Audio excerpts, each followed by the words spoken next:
want to talk about what Steve Sarkisian said about Texas and their obsession. And I want to get at that by first inviting you to subscribe to the channel if you haven't already. I know that 65% of the folks that watch these segments have not subscribed to the channel, which means that we have a tremendous amount of room for growth here.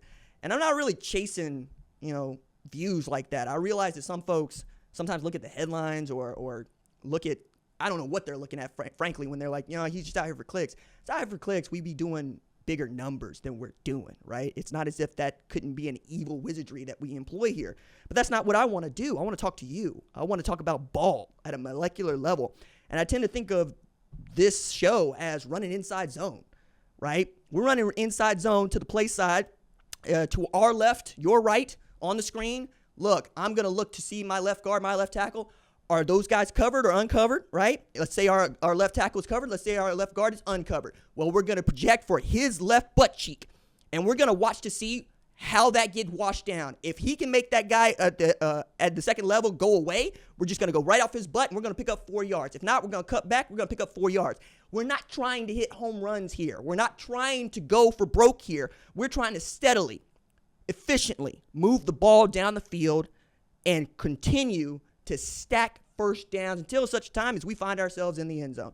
That is how I have built this. It is grind first. It is what I say at the end of most shows, which is, hey, keep your shoulders level, keep your feet driving, okay? That's what we're doing. We're going to keep our shoulders level. We're going to keep driving. We're going to do what we do, which is what Texas is obsessed with. They are obsessed with doing what they do, and I love that. Steve Sarkisian is going, hey, look, we're going to have motion, we're going to have RPO, and we're going to be great in pass defense. We're going to be great on special teams. Now, they weren't great in pass defense last year, but they're trying to get better. And one of the ways you get better at pass defense, you get better pass rush.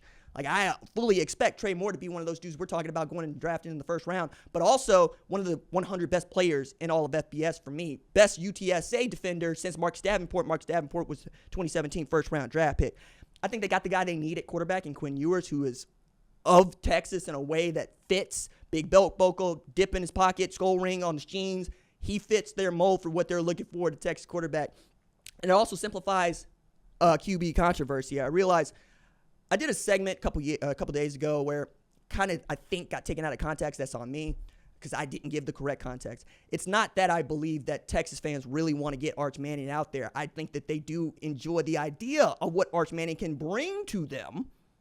But right now it's going to be Quinn Ewers' team. And if Arch Manning should play, you got to feel good about that too. That's another part of this is the injury rate in college football is 100%. Somebody's going to get hurt. And for Quinn Ewers, that's been true the last 2 years. Knowing that you got an Arch Manning there who is getting his reps and staying ready to perhaps come in there and rescue a game, that's going to be significant for you going into this 2024 season where ain't nobody really dogging Texas the way they've been dogging Oklahoma, but they also don't expect them to win an SEC championship.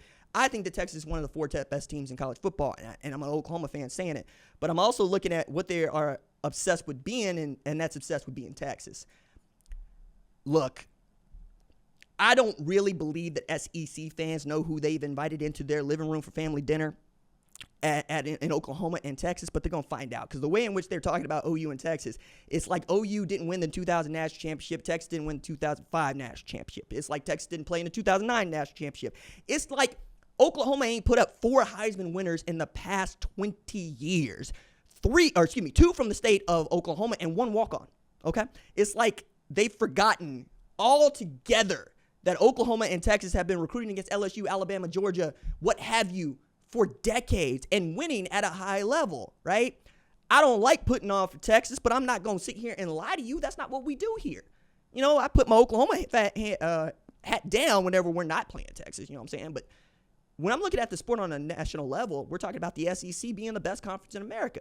And this is a man who watches a lot of Big 12 and a lot of Big 10 games, I know what it is. I think they know what it is too. You also take a look at some of the guys that got on that offense and defense. You feel good, right?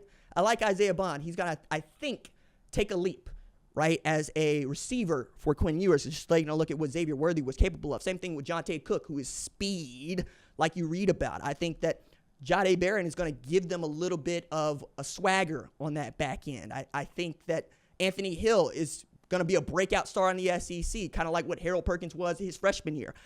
I think they got enough here for people to get the what for and the how now, and not for nothing, he's got continuity coordinator.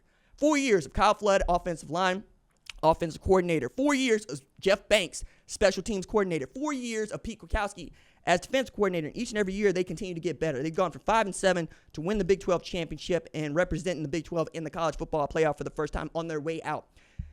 It's Texas' time. Like, this might be as good as they're going to be for some time unless there's some sort of recruit that I see following that can really change what they're doing. But I think Texas is pushing toward the ceiling. The ceiling is national championship, right? The ceiling is right where you want it to be. But the more we look around and the more I take a look at this, they're obsessed with trying to win the game on special teams.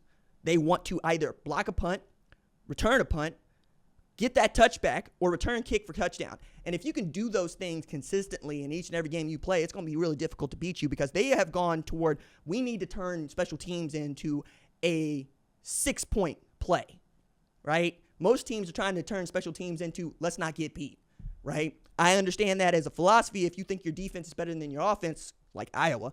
But I think the Texas, who expects to be good in every facet of the game, is going to have to show that. And they're going to get opportunities. They got to go to Michigan, take on the defending national champions for the first time. I think they're going to win that game. They also invite Georgia, and I think that's going to be the one that really defines what their season is about or isn't about. And then later on, it doesn't get simple for them, right? They got Arkansas in November who can jump up and bite you, right? And then they got Texas A&M in November, and that's a grudge match. What are they going to have left in the tank when we get to December is a really good question because it's going to take its toll on everybody. And no matter who you are, if you're playing for the national championship, you're playing 17 games, which means you better have depth up and down the chart, and particularly on offensive and defensive line, because continuity there is luxury. It is not something you get to nail to the wall, all right? You got to have somebody that can go if Kelvin Banks, God forbid, something happens to him. You got to have somebody that can go if, God forbid, something happens to Trey Moore. You got to have depth at all levels, and you got to keep kids locked in.